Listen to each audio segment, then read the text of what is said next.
तो भाई सब कंपनी वाला हम लोग को कैसे लूट रहे हैं आपको पता नहीं है, ठीक है। लेकिन बीएसएनएल का सिम आपको चलाना चाहिए सच में या नहीं, क्योंकि भाई टेलीकॉम वाले जो है ना हम लोग को लूट रहा है, ठीक है भाई। ऐसा लूट रहा है कि पूछो ही मत। सबका रिचार्ज प्लान बढ़ा दिया सब गवर्नमेंट ने मिलकर। तो बीएसएनएल क्या डाटा मतलब 5G लेके आएगा कि नहीं, तो इस वीडियो में पूरा डिस्कस जानेंगे कि आपको कौन सा सिम कार्ड सच में चलाना है, कौन सा सिम कार्ड आपके लिए डाटा किंग बनेगा, ठीक है। तो वीडियो को पूरा देखना, ठीक है भाई, वीडियो पूरा देखना। तो मेरा नाम है नाहिद और आप देख रहे हो नाहिद टेक्निकल। तो इस वीडियो में पूरा आपको बताऊंगा कि कौन सा सिम आपको चलाना चाहिए या नहीं चलाना चाहिए, ठीक है भाई। सब लोग तो गवर्नमेंट ने कह दिया कि चलो बीएसएनएल को आप 5G में चलाएंगे तो भारत में क्या होगा कि हमारा पैसा का कुछ बचत होगा। तो वीडियो ध्यान से देखना। चलते हैं वीडियो को यहाँ से स्टार्ट करते हैं। चैनल को सब्सक्राइब जो भाई नहीं किए तो कर देना। चलते हैं वीडियो को यहाँ से स्टार्ट करते हैं। मैं सब्सक्राइब करें हमारे यूट्यूब चैनल को, ऑल नोटिफिकेशन पे क्लिक करें नया नया वीडियो देखने के लिए। ये खबर तो आपने सुन ली होगी कि भारत की प्रमुख टेलीकॉम कंपनियां एयरटेल, जियो और वीआई ने अपना अच्छा खासा जो फीस लेते थे यानी रिचार्ज को बढ़ा दिया है। मतलब डेटा महंगा, फ़ोन का रिचार्ज महंगा। इन कंपनियों ने 10 से 27% तक वृद्धि की। ज़रा सोचिए, 27% तक की वृद्धि, यानी कि जो रिचार्ज 100 रुपए का मिल रहा था वो अब 127 का मिलेगा। अब सवाल ये उठता है कि आखिर इन कंपनियों ने अचानक अपनी प्राइसेस क्यों बढ़ाया। तो इसके पीछे यह बात निकल कर सामने आ रही है कि हाल ही में जो 5G स्पेक्ट्रम का ऑक्शन हुआ था, भारत सरकार ने जो नीलामी की थी 5G के स्पेक्ट्रम की, तो कंपनियां लाइन लगाकर खड़ी थीं और 1.5 लाख करोड़ का इन्होंने निवेश किया। अब बारी आ चुकी है उसे निवेश की उगाही करने की और ये सब कुछ कस्टमर्स को करना पड़ेगा। देखिए, एक टर्मिनोलॉजी है ARPU, इसे कहा जाता है यानी कि एवरेज रेवेन्यू पर यूज़र, यानी कि एक व्यक्ति से एवरेज कितना कमा लेती है कंपनियां। तो ज़रा आंकड़ा सुन लीजिए, हमारा जियो जो है वो 181 रुपये प्रति यूज़र कमाता है। बात करें एयरटेल की तो वो 209 रुपये कमाता है, वीआई का थोड़ा कम है। तो दोस्तों, टारगेट रखा है एयरटेल ने कि जो 209 रुपये वो ले रहा है वो कम से कम उसका एवरेज रेवेन्यू पर यूज़र जो है वो 300 रुपये हो जाए। अब बाकी कैलकुलेट कर लीजिए, जियो कितना बढ़ाएगा और वीआई कितना बढ़ा सकता है। तो अब मार्केट से उगाही शुरू हो चुकी है। कंपनियां अब जो सर्विसेज दे रही हैं उसकी आवाजाही में पैसा लेना बड़े पैमाने पर शुरू कर दिया है। वहीं देखा जाए तो जो यूज़र इस्तेमाल करते हैं उनका बेस बड़ा नहीं हो रहा है, लेकिन नए मोबाइल यूज़र निकल कर कम मात्रा में आ रहे हैं। जैसे आज से 10 साल पहले होता था, उससे स्पीड अब कम हो गई है। ऑलमोस्ट सभी के पास मोबाइल पहुंच चुका है, सभी के पास न कहें तो ज़्यादातर लोगों के पास पहुंच चुका है। तो यूज़र बेस नया नहीं बन रहा है और उन्हें ऐसा करने की ज़रूरत इसलिए पड़ रहा है क्योंकि अगर वो पैसा नहीं लेंगे तो वो अपने यूज़र एक्सपीरियंस को एनहांस नहीं कर पाएंगे। नया इंफ्रास्ट्रक्चर इनको डालना पड़ेगा। 5G इंफ्रास्ट्रक्चर डालने के लिए 5G हर जगह पहुँचाना होगा।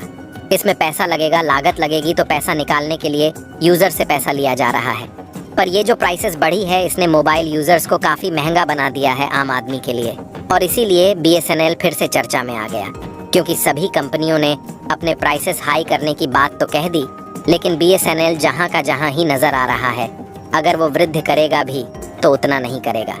तो इस हिसाब से देखा जाए तो BSNL इस वक्त सबसे सस्ता डेटा प्लान, सबसे सस्ता टेलीफोन प्लान दे रहा है। लेकिन दिक्कत ये है कि BSNL की 4G भी अच्छी तरीके से रोल आउट नहीं कर पाया है। यानी कि भारत के कई ऐसे शहर हैं, कस्बे हैं, गांव है जहां तक 4G नहीं पहुंचता। लेकिन एक एडवांटेज BSNL के पास में ये है, रूरल बैकग्राउंड इसके पास बहुत स्ट्रॉन्ग है।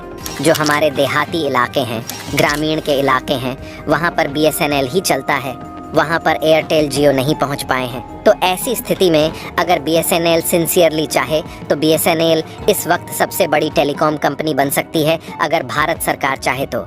अगर भारत सरकार सही तरीके से इसमें रिफॉर्म लाए, अगर क्रांतिकारी बदलाव लाया जाए, तो BSNL तुरंत अंबानी को, भारतीय एयरटेल वालों को, सबको हरा सकता है। दिक्कत यह है कि क्या BSNL को रिवाइव करने की कोशिश की भी जाएगी, और BSNL आखिर डूबा भी तो क्यों डूबा, आइए समझते हैं। BSNL सबसे पहले शुरू होने वाले टेलीकम्युनिकेशन एजेंसी है। भारत केंद्र बड़े पैमाने पर सन 2000 में 1 अक्टूबर को लॉन्च हुआ था और तब से लेकर के सन 2009 तक BSNL का ही धमाल था। सन 2009 में नई नई कंपनियां आनी शुरू हुईं। उन्होंने बेहतर कस्टमर सर्विस देने शुरू किए। कस्टमर्स के फ़ोन में अगर कुछ प्रॉब्लम आ जाए तो प्राइवेट कंपनियां जल्दी उठाया करती थीं, जल्दी इंस्टॉलेशन करवाती थीं, रिपेयर का काम आता तो भी ठीक करती थी और सारा कुछ एकदम जल्दी करके देती थी। इसीलिए पॉपुलर होने लगी सारी प्राइवेट कंपनी। इनकी स्पीड अच्छी थी, कोल्ड ड्रॉप कम होते थे और जब इंटरनेट बूम आने लगा भारत के अंदर 2009 के बाद, तब उसके बाद में ये सारी कंपनियों अपनी स्पीड बढ़ा दी, जबकि BSNL अपनी स्पीड नहीं बढ़ा पाया था। वीडियो उसमें बफर होते ही रहते थे, गोल गोल चक्कर घूमते ही रहता था, वीडियो आगे नहीं बढ़ता था। और अभी भी कई जगह ऐसा सिचुएशन है जहां BSNL की स्पीड बेहद स्लो है, जबकि इंडिया में 5G तक रोल आउट हो चुका है। टेक्नोलॉजी का ये लैग, पुअर कस्टमर सर्विसेज यानी कि कंज्यूमर जो सर्विसेज दी जाती थी उसमें खराबी और 4G को पूरी जगह अप्लाई न कर पाना, ये सारी चीज़ें बताता है कि क्यों BSNL से लोग जो हैं छोड़ करके जा रहे हैं। हर साल मिलियन से मिलियन मोबाइल यूज़र जो है वो BSNL से शिफ्ट होकर के एयरटेल, जियो या VI में जा रहे हैं। और ख़ासकर जो गांव से शहरों की तरफ आते हैं वो अपना नंबर पोर्ट कराना ज़्यादा बेहतर समझते हैं। गांव में देखा जाए तो BSNL की बहुत ज़्यादा अच्छी अप्रोच है, रिच है, स्पीड उतनी नहीं आती, लेकिन वहाँ BSNL ही काम करता है। ऐसे कई इलाके अब BSNL ने प्लान किया है कि सन 2024 तक सभी तक वो 4G स्पीड पहुँचा देगा और 2025 तक वह 5G भी पहुँचाने की कोशिश करेगा। तो अगर ऐसा होता है और इसमें BSNL खड़ा उतरता है तो डेफिनेटली, क्योंकि प्राइसेस बहुत कम है BSNL की, तो डेफिनेटली लोग BSNL की तरफ शिफ्ट हो सकते हैं। लेकिन फिर वही बात आ जाती है, प्रॉपर स्पीड अगर नहीं दे पाया, 4G बोलने के बाद भी, 5G बोलने के बाद भी नहीं दे पाया, कंज्यूमर्स की प्रॉब्लम को कॉल सेंटर वाले जल्दी फिक्स नहीं कर पाए, तो ऐसी स्थिति में BSNL आगे नहीं बढ़ पाएगा। इतना ज़रूर है इस महंगाई के दौर में लोग परेशान हैं और ऐसे में डेटा के चार्जेस बढ़ जाने से लोग सस्ते उपाय ज़रूर तलाशेंगे और BSNL एक बहुत बढ़िया उपाय है। देखिए, यूँ तो BSNL के ऊपर काफ़ी सारे इल्ज़ाम लगाए जाते हैं। ये बताया जाता है कि जिस तरीके से BSNL को हैंडल किया गया, अगर इसे सही तरीके से हैंडल किया गया होता तो आज ये प्रीमियर कंपनी होती, भारत की टेलीकम्युनिकेशन कंपनी होती। लेकिन भारत सरकार ने इसे हैंडल करने में शायद उतनी स्ट्रिंजेंट एक्टिविटी नहीं दिखाई। इसमें बहुत सारी प्रॉब्लम है। डिलेड मॉडर्नाइजेशन, जब पूरी दुनिया 3G में जा चुकी थी तब भी BSNL 2G में चलता था।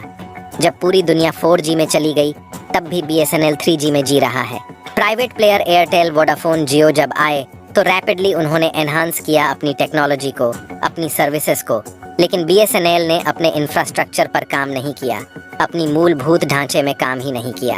फाइनेंशियल मिसमैनेजमेंट बहुत ज़्यादा पैमाने पर हुआ BSNL के अंदर और इस वजह से नुकसान हुआ।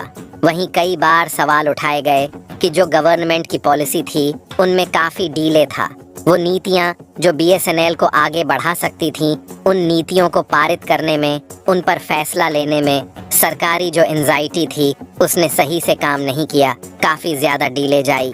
पॉलिसी के डिसीजन में फैसले लेने में बहुत दिक्कत आई और फंडिंग के लिए अप्रूवल जल्दी नहीं किया भारत सरकार ने, जिसके चलते BSNL डूबता चला गया। BSNL के पास खुद की ऑटोनॉमी भी नहीं थी, वो डिपेंडेंट था पूरी तरीके से गवर्नमेंट के डिसीजन पर, जिसकी वजह से वो खुद से फैसला नहीं ले पाया। जो लोग BSNL में काम करते थे, सरकारी नौकरी पर थे, अच्छी खासी सैलरी उनको मिलती थी, लेकिन वो कितना काम कर रहे थे इस पर कोई ध्यान नहीं था। जबकि एयरटेल, जियो, VI ये सारी जो कंपनी थी, इन्होंने प्राइवेट एम्प्लॉयज़ रखी, कम सैलरी रखी और वो क्या काम कर रहे हैं इसके ऊपर भी काफ़ी ज़्यादा स्ट्रिक्ट एक्शन लिया। इसकी वजह से BSNL जो था वो नॉन प्रोडक्टिव होता गया और बाकी प्राइवेट कंपनियां प्रोडक्टिव होते गए। अब सवाल ये है कि क्या BSNL के पास ये गोल्डन अपॉर्चुनिटी है जहां सारी प्राइवेट कंपनी ने अपनी प्राइस को बहुत ज़्यादा बढ़ा दिया है, लोगों को ज़्यादा डेटा इस्तेमाल करने की आदत पड़ चुकी है, इन्हें ज़्यादा पैसा खर्च करना पड़ेगा। ये दिक्कत है तो ये लोग रोल बैक कर सकते हैं BSNL की तरफ, अगर BSNL ने जो प्लान बना के रखा है उसको सही से इम्प्लीमेंट किया तो। BSNL के रिवाइवल का, इसको फिर से जागृत करने का जो प्लान है उसमें क्या क्या शामिल है। 4G रोल आउट, यानी कि वो इनिशिएटिव जिससे पूरे भारत भर में कोई भी ऐसा इलाका न बचे जहां BSNL मौजूद हो और 4G ना मिले। अगर ये करने में कामयाब होगा तो BSNL हिट हो सकता है। अगर इन सारे प्लान्स पर BSNL ने सही तरीके से काम किया तो ये वो मौका है जब प्राइवेट कंपनियां पीछे छूट जाएंगी और BSNL आगे आ जाएगा। दोस्तों, आपको क्या लगता है, क्या BSNL ऐसा कर पाएगा? और आपके इलाके में अगर आप BSNL इस्तेमाल करते हैं तो वो कैसी स्पीड देता है, नीचे कमेंट सेक्शन में लिखकर ज़रूर बताएं। जो भाई ने मेरा वीडियो पूरा देख लिया आपको समझ में आ गया होगा, क्योंकि मेरा वीडियो का जो है ना स्पीड थोड़ा बढ़ा दिया हूँ। तो क्यों क्या है कि आपका चैनल, जो भी भाई नए आए हो हमारा इस चैनल को सब्सक्राइब करें। वीडियो को अंत तक देखने के लिए धन्यवाद। तो चलते हैं वीडियो में इतना ही, तब तक के लिए जय हिंद, जय भारत, वंदे मातरम।